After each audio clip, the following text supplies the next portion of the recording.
হয়েছে না? Hey, amazing superstars, good evening. This is Shavan.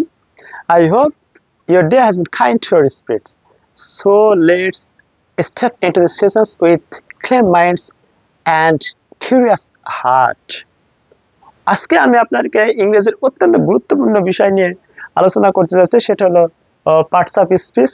আসলে পার্টস অফ স্পিচ মানে কথার অংশ। পার্টস অংশ অফ এর স্পিচ, কথার অংশ আসলে এইভাবে আমরা বলতে পারি।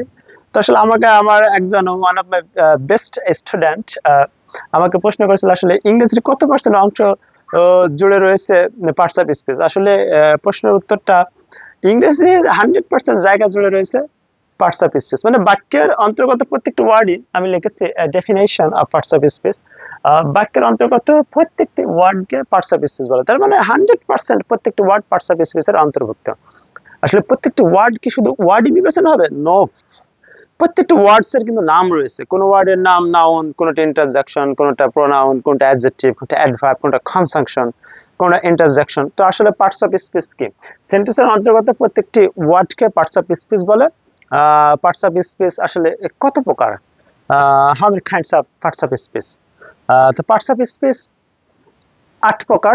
স্ট্যান্ডার্ড এবং ক্লাসিক যেটা, সেটা হলো ম্যাক্সিমাম গ্রামার বইয়ে যেটা লেখা আছে, সেটা হচ্ছে পার্টস অফ স্পিচ 8 প্রকার। কোন কোন বইয়ে 9 প্রকার 10 প্রকারও থাকে, আর্টিকেলকে তারা ডিটারমিনার ধরে নেয়, কিন্তু পার্টস অফ স্পিচ স্পেসিফিক 8 প্রকার।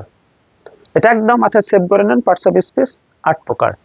সেটা কি? নাম্বার 1 নাউন, যার বাংলা বিশেষ্য। প্রোনাউন, নাম্বার 2 প্রোনাউন সর্বনাম। নাম্বার 3 অ্যাডজেক্টিভ, অ্যাডজেক্টিভ বিশেষণ। নাম্বার 4 ভার্ব ক্রিয়া, এবং নাম্বার 5 অ্যাডভার্ব ভাব বিশেষণ। নাম্বার 6 প্রিপজিশন, প্রিপজিশনস পদান্বয়ী অব্যয়। নাম্বার 7 লাকি 7 নাম্বার কনজাংশন সংযোজন অব্যয়। এবং নাম্বার 8 ইন্টারজেকশনস আবেগসূচক অব্যয়। এই যে আবেগসূচক, এই আবেগসূচক ইন্টারজেকশন এক্সক্লেমেশন মেথড বাক্যে। আরে বাবা, বিশাল ব্যাপার! এই যে সেই ইন্টারজেকশন, এটাই 8 প্রকার আসলে পার্টস অফ স্পিচ। 8 কাইন্ডস, 8 প্রকার পার্টস অফ স্পিচ, 8 প্রকার। Noun, pronoun, adjective, verb, adverb, preposition, conjunction, interjection. Noun, pronoun, adjective, verb, adverb, preposition, conjunction, interjection. তাহলে কি বাক্যের সেন্টেন্সের অন্তর্গত প্রত্যেকটি ওয়ার্ডই পার্টস অফ স্পিচ। আমি একটা উদাহরণ লিখেছি, আপনারা হয়তো বা টু মাই রাইট আমি লিখছি হুররা, মানে যখন জয়সূচক কোনো বাক্য, হুররা Chopin got the first gift. Hurrah! Chopin got the first gift and gave it to his mother happily. এখানে একটা বাক্য লেখা আছে, এই বাক্যের অন্তর্গত প্রত্যেকটি ওয়ার্ডই কিন্তু পার্টস অফ স্পিচ। কি পার্টস অফ স্পিচ? 8 প্রকারের মধ্যে আমি দেখাই দিচ্ছি। হুররা, এই হুররাটা কিন্তু আবেগসূচক চিহ্ন আছে, আমি আগেই বললাম যে বিশাল ব্যাপার, কত সুন্দর পাখি। এই যে এই আবেগসূচক বাক্য, তার মানে হুররা বিশাল আনন্দের ব্যাপার। Chopin got the first gift and gave it to his mother happily. তো এই হুররা শেষে এক্সক্লেমেশন চিহ্ন রয়েছে, নোট অফ এক্সক্লেমেশন। এই হুররাটা ইন্টারজেকশন, তার মানে এটা একটা পার্টস অফ স্পিচ। 8 প্রকারের মধ্যে এটা পড়ছে। Chopin এটা নাউন, এটা নাম, প্রপার নাউন, নাউন বিশেষ নাম। গট এটা ভার্ব, লাগছে ভার্ব ক্রিয়া। দা ফার্স্ট প্রাইজ, দাটা কিন্তু আর্টিকেল, ফার্স্টটা কিন্তু অ্যাডজেক্টিভ, প্রাইসটা কিন্তু নাউন। তার মানে আমি লিখছি the first prize, article, adjective, noun. Adjective আছে, নাউন আছে। গেভ ইট, ইহা দিল, গেভ ইট। গেভটা ভার্ব, গেভ ভার্বে ভি টু, গেভ ইট এটা প্রোনাউন, ইটটা pronoun, verb plus pronoun, gave it. এবং টু হিজ মাদার, তার মাকে, এই টুটা কিন্তু preposition. His possessive adjective, possessive adjective. এবং লিখেছে মাদার, মাদারটা কিন্তু নাউন, মাদারটা হচ্ছে noun.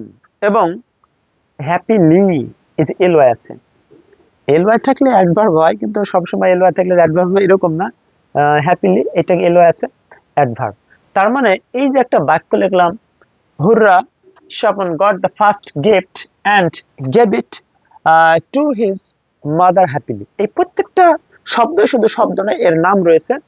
হুররা interjection, Swapan noun, got verb, the first prize article, adjective noun, দাটা আর্টিকেল, ফার্স্টটা হচ্ছে অ্যাডজেক্টিভ এবং প্রাইসটা নাউন, গিভ ইট এই গিফটটা ভার্ব, গিফটটা ভার্ব, ইটটা প্রোনাউন, টুটা প্রিপোজিশন, হিজটা অ্যাডজেক্টিভ পসেসিভ অ্যাডজেক্টিভ এবং মাদারটা হচ্ছে নাউন এবং হ্যাপি লেট হচ্ছে অ্যাডভার্ব। তার মানে এই যে এই বাক্যের প্রত্যেকটা ওয়ার্ডের কিন্তু একটা নাম রয়েছে। তার মানে এই প্রত্যেকটা ওয়ার্ডের যে নাম রয়েছে, তার মানে বাক্যের অন্তর্গত প্রত্যেকটা ওয়ার্ডে পার্টস অফ স্পিচ।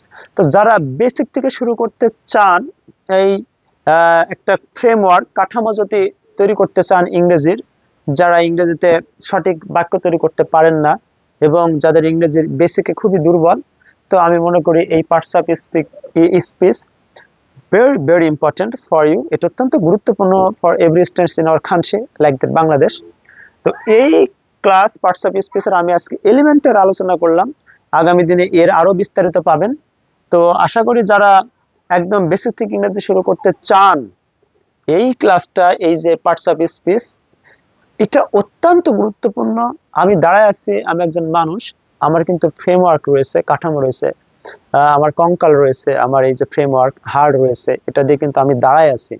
এটা আমার দাঁড়ায় আছি, আমার যেমন ফ্রেমওয়ার্ক রয়েছে। তো ইংরেজির ঠিক বাক্য সেন্টেন্স তৈরি করতে একটা ফ্রেমওয়ার্ক লাগে, সেই ফ্রেমওয়ার্কটাই কিন্তু হচ্ছে এই কাঠামোটাই কিন্তু পার্টস অফ স্পিচ।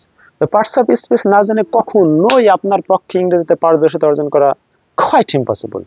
তাই আজকেই শুরু করুন এবং আমার সাথে থাকুন, stay with me, I will help you every step, every day, every weeks. তো আশা করি ক্লাসটা বুঝতে পারছেন। সে মধ্যে ভালো থাকুন। Till then, stay good, bye bye, congratulation.